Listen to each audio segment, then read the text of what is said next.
G'day, ZiggyD here, and welcome to a quick review of Curse of the Dead Gods. With 10,000 or so indie roguelites releasing every year, it's pretty difficult for any one game to distinguish itself in this genre, yet Curse of the Dead Gods is doing a pretty damn good job. Released into early access just a few days ago, it's one of those games that feels extremely polished right off the bat, where the devs are mainly looking to add a ton more content in the lead up to its launch.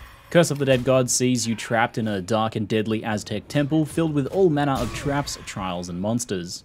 The game has fantastic visuals in a comic book style heavily inspired by Darkest Dungeon. The visuals are really well supported by a lighting system that makes things much more spooky and has some pretty important gameplay effects. Enemies in the darkness are tougher and can sometimes even be invisible until they attack. Traps are also invisible in the dark, so lighting becomes really important. To help light your way, you do have a torch, but to pull out your weapons and fight, you'll have to put away the flame. This means that wherever possible, you want to ignite braziers or other flammable objects to provide a light source during combat. You can even set enemies on fire to provide lighting during the fight, and this can be a very solid strategy, especially if you find a fire-enchanted weapon to set enemies alight. The sound design is also just really well done and lends a lot of weight to the combat. Whenever you take damage, a horror movie style piano blast plays, which somehow makes it hurt a lot more. The combination of sound, the visuals, and the darkness obscuring many threats makes for a pretty oppressive and scary atmosphere that I haven't seen done this well in the roguelite genre before. This oppressive flavor is also explored in the game's curse system, which I think is another feature that really sets it apart in a sea of roguelites. Central to the dungeon crawling system is the corruption meter down on the bottom right. Opening doors to new rooms and getting hit by some enemies adds corruption, and when it fills up, you'll receive a new curse. You'll also be presented with various opportunities to purchase weapons, relics, and character attribute upgrades throughout the temples. Pay the gold price and you'll gain extra power safely, but the option to pay the blood price is always tempting if you haven't enough gold. And that blood price sees you receive a large hit of extra corruption, resulting in even more curses. The curses do various things like make the traps in the temple more dangerous, make enemies invisible in the dark, or make gold disappear from the ground before your very eyes. But many of them also come with an upside.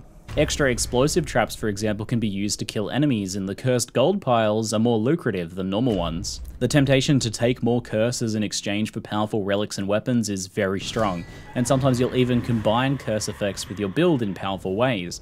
Like, for example, a relic that heals you if you kill enemies with the temple's traps, and a curse that makes the traps more dangerous. A nice combination.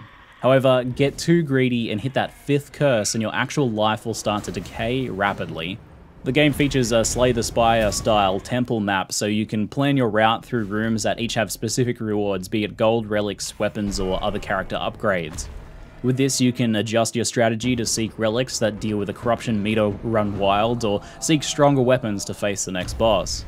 There's no classes, and the gameplay styles are instead decided through the weapons that you find along the way. There's a good variety, and you can carry one-handed claws, swords, and maces, along with offhand daggers, shields, and pistols.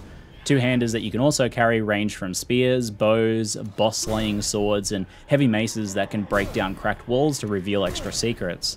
Weapons and relics also have rarities and enchantments that you can build around, such as crit bonuses, poison, fire, healing, corruption removal, and so on. I found some really powerful combos, such as claws that always crit on half-health enemies, with relics that provide healing on crit, or shields with a ton of knockback to knock enemies onto traps for trap kill healing relics. In addition to items and character upgrades, to keep you alive, you can stun enemies with certain weapons and attacks, and you can dodge roll out of the way of incoming damage. There's also a bonus for perfectly timed dodge rolls. In addition to that, there's a parry system with a lot of bonuses that you can take advantage of, but like usual, I'm just terrible at parrying systems, and the timing in this game is pretty tight for a successful parry. The game has excellent signaling on enemy attacks, and the combat is fluid and tight. Changing weapons, dodge rolling out of attacks, and stringing combos together all feel really great. Be warned though that this game is hard, quite hard. After nearly 10 hours, I've only been able to get to the 3rd boss a couple of times, and it seems like there's 4 difficulties across 2 temples in the game currently. But I am getting better each run, and noticeably so. Still, it's very difficult. And aside from some carryover progression with a few upgrades and the ability to reroll a few weapon or relic choices each run, you'll mostly be relying on getting better at the actual game over brute forcing and getting stronger via unlocks and upgrades. They do help a bit, but the onus is mostly on you. Honestly, everything that exists in the game currently feels nearly perfect. If I had to criticize anything, it's simply a lack of content variety right now. You'll encounter more things as you progress, for sure, but you'll pretty quickly feel the lack of enemy and room variety in the game presently. You'll also see a lot of the same curses each run. The plan seems to be to add a lot of content in these areas over the course of development, so this issue will likely be improved in time. But at around $15, this is a very solid game at this price point, with some really standout features and mechanics in an otherwise oversaturated genre. That's it for now, I'm ZiggyD, and thanks for watching.